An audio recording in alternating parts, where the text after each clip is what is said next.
C'est pas pour me vanter, mais vous allez être surpris. C'est une hypnose qui dure 13 minutes. Et en 13 minutes, vous allez être super zen. Et si vous le souhaitez, hein, parce que vous pouvez le faire aussi en journée, vous pourrez le soir vous endormir très très facilement. Alors, bon, je me vante un petit peu, mais j'ai la preuve. Hier, j'ai fait la signature de travailler sur soi. Ça s'apprend une dizaine d'heures d'hypnose. Ça traite de tous les sujets. C'est très bien. N'hésitez pas à jeter un coup d'œil. Je l'ai fait à Gilbert Joseph en public. Et les gens étaient comme ça, complètement détendus, à moitié endormis. Donc la preuve que ça marche. Le début a un son qui est moyen parce que c'est enregistré en public, mais pour que vos oreilles soient préservées et que l'impact soit garanti, j'ai réenregistré l'hypnose. Je vous mets le timecode pour que vous puissiez y aller directement, sauf si vous voulez entendre l'intro qui est un petit peu, un petit peu rigolote. Bon, vous êtes au courant, je pense. On est à Gilbert Joseph pour la signature de l'excellent Travailler sur soi, ça s'apprend. C'est moi qui ai le micro, c'est moi qui décide des adjectifs. Et avec 10 heures d'hypnose et un travail important sur tous les sujets. Et j'ai le plaisir d'être entouré d'une foule immense qui va faire semblant de faire beaucoup de bruit pour qu'on ait l'impression qu'on est très très nombreux. On n'est pas si mal que ça. Ouais. Et ouais, il suffit de rajouter en post-production des applaudissements et on a l'impression qu'on est vraiment nombreux. Ça fait plaisir. On va faire une séance d'hypnose en direct. Vous pouvez le faire aussi si vous avez envie en étant debout. À un moment, vous fermerez les yeux. J'espère que vous avez le sens de l'équilibre, sinon c'est dangereux. Mais si vous avez le sens de l'équilibre, tout se passera bien. Et accrochez-vous aux étagères ou utilisez vos pieds, c'est très bien aussi. On va commencer cette séance d'hypnose. On va partir d'une sorte de rêverie autour du livre et de la lecture parce que quoi de mieux pour rentrer dans un état hypnotique que de lire un livre. Et puis après, on va s'en aller vers les hauteurs, prendre de la hauteur. Car ce qui est super en allant en montagne comme ça dans les Pyrénées, les Alpes ou le Tibet, si vous avez besoin d'exotisme, c'est que vous allez pouvoir littéralement prendre de la hauteur. Dans l'hypnose, tout est symbole. Quand on pense à l'expérience de la montagne, ça vous apporte un vrai calme. Cela va vider votre esprit, vous permettre de prendre de la distance par rapport à votre vie, parce que l'hypnose fait tout passer par les sens et non pas par le cortex. Alors commencez à fixer un point, regardez-le avec douceur, peu importe ce que cela veut dire pour vous, puis à un moment vous aurez envie de fermer les yeux pour être plus confortable. Ce sera ça l'hypnose, simplement un état de détente et de changement, mais vous verrez, bizarrement ça installera une sensation de calme, de distance, de tranquillité dans votre esprit. Et ça sans effort, à un niveau inconscient. Et pour parvenir à l'hypnose, il y a plein de chemins différents. Et quoi de mieux que celui du livre? Imaginez simplement, ou plutôt laissez votre inconscient vous faire imaginer que vous tenez un livre entre les mains. C'est une sensation tellement répétée, tellement associée à une sensation de calme, un temps pour soi, hors du tumulte du monde, que c'est une invitation directe à entrer dans un état méditatif, sentir contre ses mains le contact de la couverture, avoir le plaisir de faire tourner les pages. C'est vraiment une sensation de reconnaissance d'une émotion, d'un état d'être, une tranquillité. Pour certaines personnes, ce sont plutôt les odeurs qui vont avoir de l'importance, l'odeur des feuilles jaunies ou l'odeur du beau livre neuf, l'odeur de colle. Et on a ce plaisir à déformer au fur et à mesure les livres sous ses doigts, comme s'ils devenaient de plus en plus nôtres.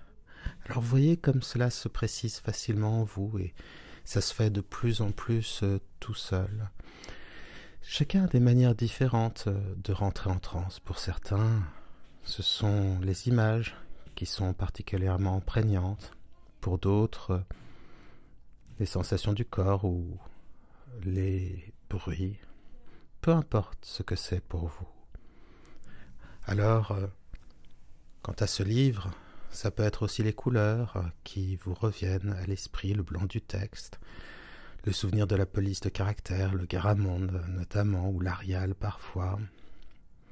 C'est le bruit des pages quand on les tourne un peu rapidement, et aussi le bruit de sa propre respiration qui devient plus lente, plus lourde, plus régulière dès qu'on lit un moment, et aussi de plus en plus à mesure que vous entrez toujours de plus en plus en transe. Et en lisant un livre, on s'abstrait de l'extérieur, on entre dans un état hypnotique. C'est un voyage vers l'intérieur, comme dans l'hypnose. Vous n'avez pas d'effort à faire, ça se fait tout seul. Et puis, pour d'autres personnes, parfois ce sont d'autres sensations, les sensations plus physiques, sensations du poids du livre. Et puis, cette impression très intime de tenir entre ses mains avec le livre tout un monde, toute une vie. Le livre, ce n'est pas qu'une sensation, une relation intellectuelle à la chose de l'esprit, non, c'est quelque chose de très physique. Et c'est pour cela que cela revient aussi facilement que ça pour vous. Ce livre et les sensations qui vont avec, et la transe qui est de plus en plus forte, vraie. Et maintenant, sûrement, pouvez-vous ressentir l'envie de laisser les paupières se fermer parce que c'est plus confortable, parce que vous vous sentez plus serein déjà, parce que c'est plus facile de rêver comme cela, les yeux fermés, de voir avec les yeux de l'esprit lorsque les yeux sont fermés, que vous êtes en transe, parce que cela invite au repos comme dans une sorte de pré-sommeil qui va se développer de plus en plus en vous au fur et à mesure du temps qui passe. Et ce n'est pas un paradoxe, on voit mieux les yeux fermés, on voit mieux avec le regard de l'imagination, on peut, de la même manière que ce que l'on fait avec le livre, on peut voyager en transe dans l'hypnose au travers d'un livre, tout pareillement. Vous entrez de plus en plus en transe, vous êtes de plus en plus calme. Que le livre et l'hypnose se ressemblent. Il suffit de saisir sur une étagère un livre, d'en regarder la couverture, et déjà on anticipe le voyage mental que l'on va faire. Et il suffit de lire également les premières lignes, l'incipit, pour nous projeter dans un autre monde. On rentre au fur et à mesure en soi-même, et plus on rentre en soi-même, plus on rentre en même temps dans l'histoire, et l'histoire nous touche, elle parle en nous, à travers nous, et la voix du narrateur et les dialogues aussi parlent par notre voix transformée, notre voix changée, notre voix intérieure, et la réalité qui naît est une réalité commune entre ce qui est écrit, ce qui est vécu. C'est une co-création, le livre, de la même manière que l'hypnose que vous êtes déjà en train de vivre, dans laquelle vous entrez de plus en plus profondément, est une co-création entre votre esprit inconscient et ma voix, et cette merveille qui est votre inconscient qui sait imaginer, vivre, vous faire observer, ressentir, créer un monde pour vous, tout simplement. Vous entrez plus en transe, les yeux déjà fermés. C'est très bien, dans une transe de plus en plus douce, de plus en plus calme. Et si vous prenez le temps, là, simplement de vous observer quelques instants, vous observerez les yeux déjà fermés, ce qui se passe en vous. Les paupières sont déjà fixes et le regard lourd. C'est aussi le poids du corps, l'immobilité un peu engourdie du corps. Accordez-vous le droit de fermer les yeux maintenant s'il ne l'était pas déjà pour profiter davantage de ce voyage mental. Et ça se fait tout seul. Le corps connaît la destination du bien-être. Il suffit de lui donner une petite impulsion, de lui donner l'excuse en quelque sorte d'aller sur le chemin qui n'est pas si étroit, ce chemin plutôt large vers le bien-être, qui passe par l'hypnose, mais qui passe par tant de choses différentes, la contemplation, la rêverie, la lecture, la marche, la cuisine, le jardinage, le temps de prendre son temps, comme dit Alexandre le Bienheureux dans le film du même nom. Prendre le temps de prendre son temps. Et quoi de mieux qu'un paysage de montagne pour pouvoir, comme ça, échapper à la gravité commune des quotidiens trop pressés, au tumulte de la vie, là, ces bruits, ces stress, toutes ces choses qui ne sont pas nous-mêmes et dont on a l'impression qu'ils s'imposent malgré tout à nous, qu'ils nous parasitent en quelque sorte.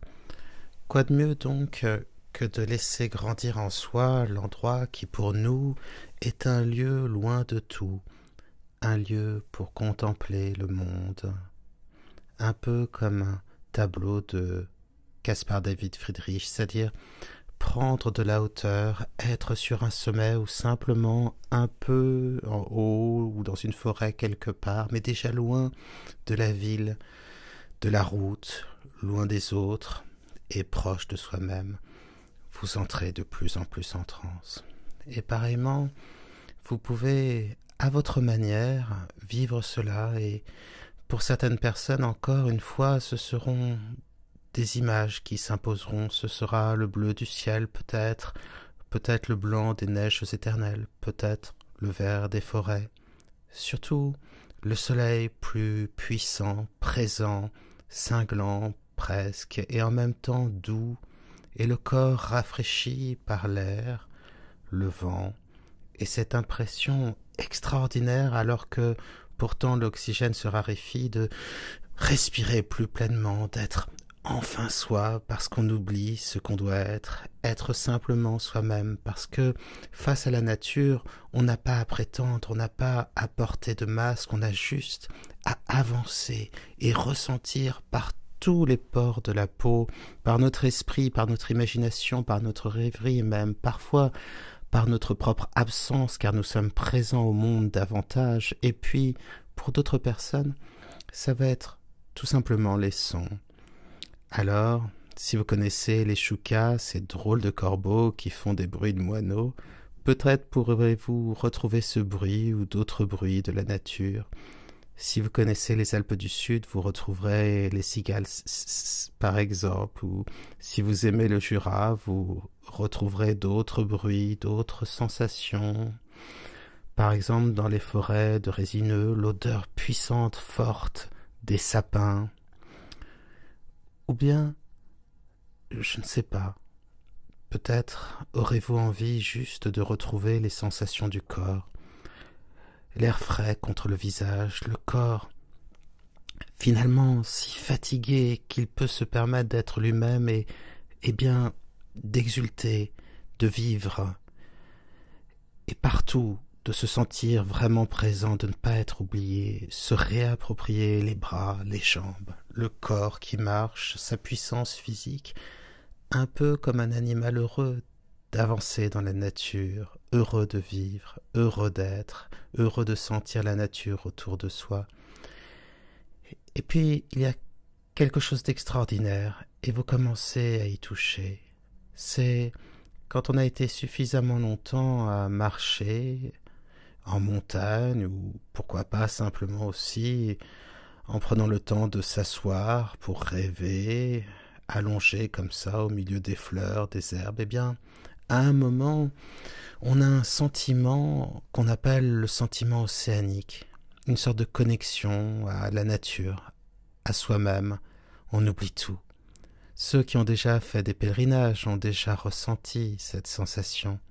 Mais c'est tout simplement des marcheurs. Il y a aussi un moment où si vous marchez suffisamment, vous laissez derrière vous vos ennuis, vos pensées, ce que vous croyez être vous-même, cet animal sociable, et vous redevenez vous-même, et la respiration se libère, et elle devient de plus en plus profonde, plus lente, plus calme, et vous sentez une impression de liberté, de bien-être. Tout devient plus facile. On est dans l'immédiateté de notre âme, dans un rapport direct, spontané, total au monde, Celui-ci nous traverse directement sans que quelque chose fasse barrage. Nous devenons le monde, nous devenons la nature. Alors, vous les sentez, ces sentiments qui font jour en vous, qui sont beaux et utiles et que vous allez pouvoir cultiver de plus en plus. Cette impression de calme, c'est plus que ça, c'est un talent, être calme. C'est aussi la capacité à profiter de l'instant, pas de non pompeux comme la pleine conscience, mais simplement savoir profiter de l'instant. Et puis aussi, tellement vivre qu'on oublie de penser, et aussi oublier les conventions, les obligations, et se donner le droit d'être soi-même, c'est-à-dire d'oublier la voix off, la voix qui commente, la voix qui note, la voix qui juge, la voix qui compare, et simplement, dans le mouvement de son être soi-même à chaque instant, d'une manière douce et profonde. Alors, vous pourrez développer ces qualités, ces potentiels de plus en plus. Il suffit de répéter cette séance si vous le souhaitez, de continuer cette marche aussi, parce qu'il y a tout dans une marche en montagne, tous les éléments essentiels qui nous manquent là, loin de la ville ou même à la campagne, quand on est dans la nature, quand on oublie d'être trop pressé par la vie des hommes, alors il suffit de répéter cette séance et ces talents vont se développer naturellement en vous, s'installer, faire leur nid et apporter de nouvelles expériences dans votre vie qui vous transformeront encore davantage. Faire, se faisant se faire, n'être rien d'autre que ce que l'on sait faire, c'est-à-dire se transformer par le pouvoir de l'imagination et surtout se transformer par le pouvoir de l'action. Je fais donc je change, c'est ça l'expérience, et je me rapproche sans paradoxe en changeant de plus en plus de moi-même, et cela est doux et bien. Et vous pourrez aussi maintenant continuer si vous voulez cette balade en montagne, ou vous endormir tout à fait si vous le souhaitez, ou bien à votre rythme, compter de 1 à 5 et sortir de transe, conscient que rapidement vous êtes parvenu à des changements qui se sont mis de plus en plus en place tout seul et qui s'installent de plus en plus en vous, qu'en 15 minutes vous avez touché du doigt ce qu'est le pouvoir de l'inconscient et de son calme, de sa sérénité, et qu'il faut arrêter d'essayer de vous résumer, d'essayer de vous limiter, de comprendre que vous pouvez suivre vos désirs sincères, vrais, naturels, de plus en plus facilement devenir vous-même. Et si vous le souhaitez, vous pouvez aussi rêver jusqu'au sommeil. Comptez de 1 à 5 si vous le souhaitez, ou rêver jusqu'au sommeil et vous endormir tout à fait.